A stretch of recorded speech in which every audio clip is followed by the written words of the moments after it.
अखिल coat ब्रह्मांड के नायक भगवान श्री कृष्ण चंद्र जी की जय। जय जय श्री सीताराम। नमो राघवाय। बोली शरण पीठ की, बोली परम धाम की, बोली गिरिराज जी महाराज की, बोली गुरुदेव भगवान श्री राम सुपुत्र प्रमोद दास जी महाराज की जय जय श्री सीताराम। नमो राघवाय। परमात्मा की असीम अनुकंपा, सदगुरु सरकार का आशीर्वाद और राघव परिवार का परम प्रेम, क्योंकि आज हम जन्माष्टमी महोत्सव मना रहे हैं और कान्हा जी को प्रकट करना है। तो गुरुदेव कहते हैं हरि व्यापक सर्वत्र समाना, वो तो सब जगह है और समान रूप में है, पर प्रेम ते प्रकट होए में जाना। मोहन प्रेम बिना नहीं मिलता, मोहन प्रेम बिना नहीं मिलता, मोहन प्रेम बिना नहीं मिलता, चाहे कर लो कोटि उपाय, चाहे कर लो कोटि उपाय, मोहन प्रेम बिना नहीं मिलता, मोहन प्रेम बिना नहीं मिलता। कोई सोचे कि मैं पंडित हूँ, बहुत बड़ा ज्ञानी हूँ, बहुत बड़ा ध्यानी हूँ तो मुझे मिल जाएगा।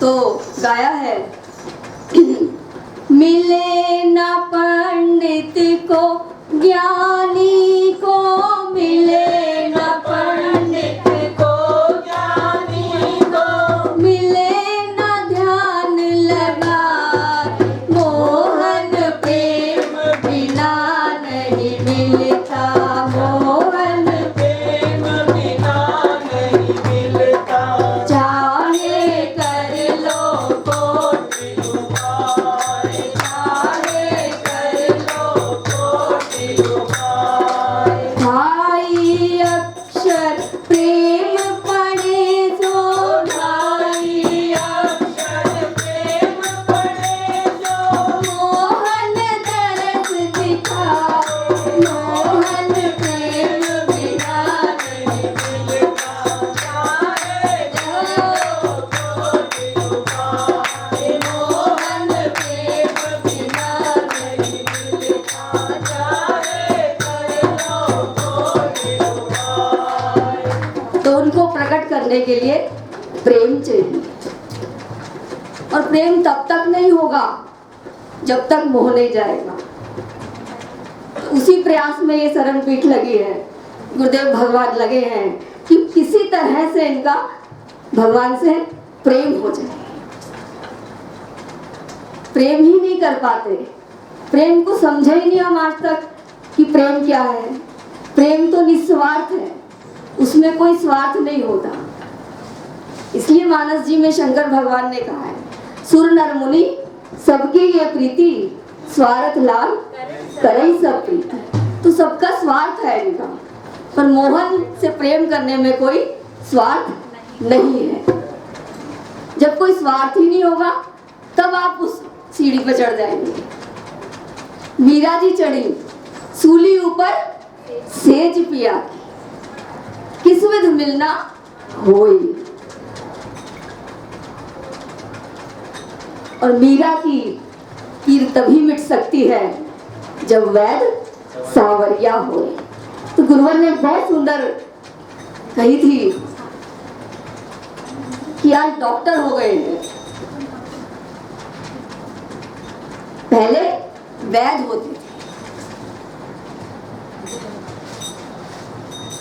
तो जो वैद नमस देखकर ही बता देते थे, आज वो वैद कहाँ है?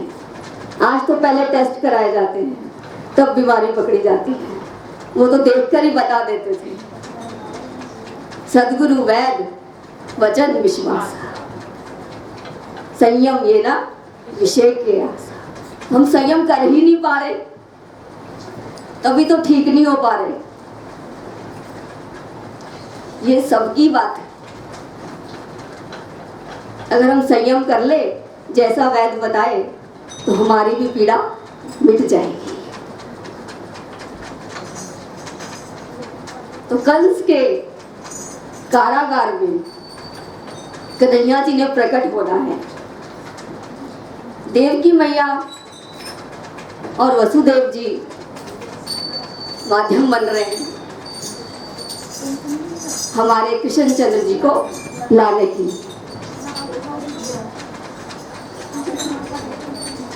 तो प्रश्न ये भी हो जाता है कि राम जी तो महलों में प्रकट हुए, तो इसका उत्तर तो यही है, वही राम जी अवध के राम बने वृक्षश्याम, वही कारागार में भी तो प्रकट हो रहे हैं। ये क्यों नहीं देखते? और प्रभु को वहां प्रकट होके देवकी मैया और वसुदेव के वचनों की लाज रख के अब गोकुल जाना है। तो देखो कंस दुष्ट है और मोहन प्रेम है। राशि तो एक ही है, कंस और कृष्ण, पर वो दुष्ट है और ये प्रेम है। प्रेम प्रकट हो रहा है। एक तरफ शूर्पणखा है, एक तरफ सबरी मैया है। शूर्पणखा के अंदर काम है, वासना है। सबरी मैया के पास प्रेम है। प्रेम से उन्होंने उनको अपने घर, अपनी कुटिया में प्रकट कर लिया। उस अखिल कोट ब्रह्मांड के नायक को अपना बेटा बना लिया। ये है प्रेम। प्रबल प्रेम के पाले पड़कर उनको नियम बदलते देखा। अपना मान भले टल जाए पर भक्त का मानना टलते देखा। तो वो तो भक्ति के बारे में जानती भी नहीं थी सबरी मैया। तो वो तो जब राघव जी उनकी कुटिया में आए, नवदा भक्ति का उपदेश दिया, तब उन्हें पता चली, हमें पता चली उनके माध्यम से कि नव भक्ति। और एक एक को इतना सुंदर समझाया और कहा मैं तो एक भक्ति का ही नाता मानता हूं। अब आप और नाते बनाते रहो। तो भक्ति का नाता प्रभु मानते हैं। और उन्होंने सबरी माँ से यही कहा, किसी में एक भी हो पर आप में तो 9 की 9 विराजमान। तो ऐसी सबरी मैया के चरणों में हमारा कोटि कोटि दंडवत प्रणाम है, जो प्रेम भरी कथा राघव जी को सुनाती है। इसलिए गुरुदेव कहते हैं, कथा कहो तो हृदय से निकले, प्रेम प्रकट हो। जब कथा ही प्रेम से की जाएगी तो वो क्यों नहीं प्रकट होगा। गुरुदेव ने सरम पीठ से प्रेम ही दिया है। प्रेम करो, प्रेम की गंगा बहाते चलो। तो हमें राम जी की ओर जाना है, कन्हैया जी की ओर जाना है, और आज हमें उनका जन्म करा के गोकुल ले जाना है। तो ये बड़ा सौभाग्य है राघव परिवार का।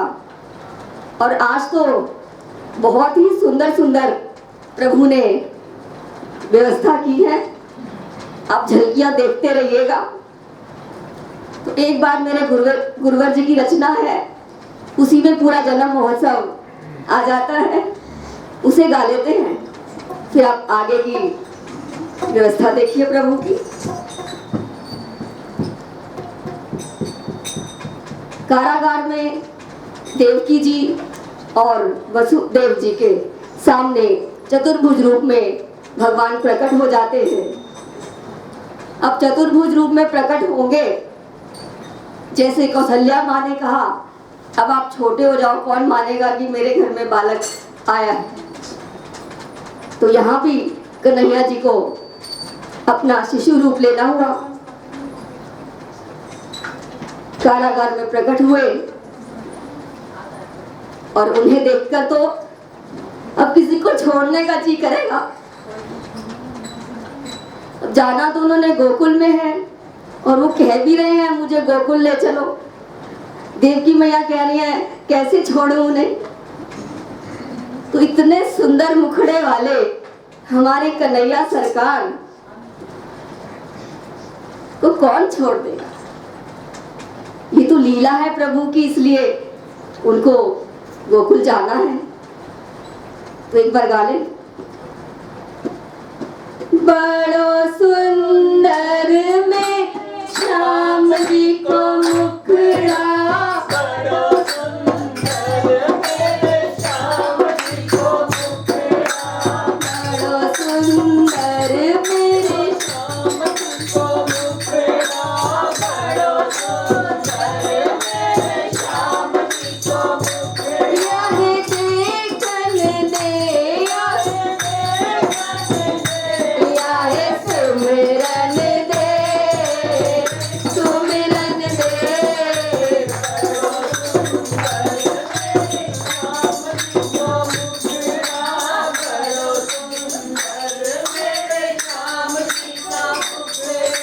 बड़ो सुंदर मेरे श्याम जी को मुखड़ा, बड़ो सुंदर मेरे श्याम जी को मुखड़ा, जब कान्हा मथुरा में आए, छाई काली रात को। जब मथुरा में आए, छाई काली रात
क्या बात है। अब हमारे शरण पीठ में स्वयं भगवान प्रकट है, क्योंकि गुरुदेव कहते हैं ऐसी आज्ञा है प्रभु की कि उनका स्वरूप रखकर लीला की जा सके। तो ये उसी आज्ञा के अनुसार उसी परंपरा में चलते हैं। झलकी देखिए आप प्रभु की, दर्शन कीजिए सुंदर।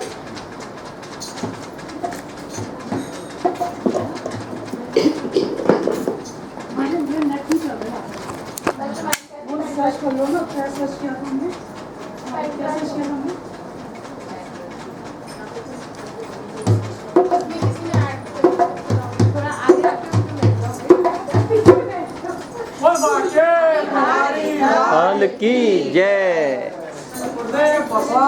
की जय। काला